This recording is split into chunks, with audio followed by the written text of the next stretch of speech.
Welcome back to another technical deep dive here in the debug zone. Today, we're tackling a big question and breaking it down with insights from other users.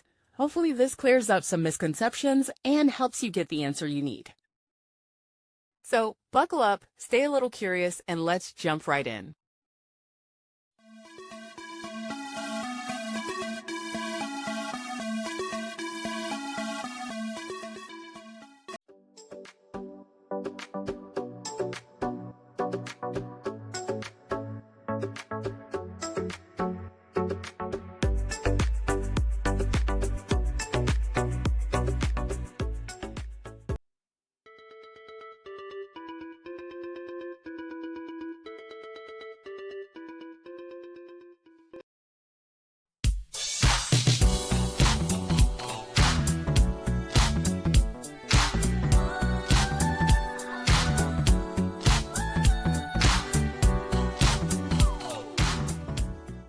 And that's a wrap.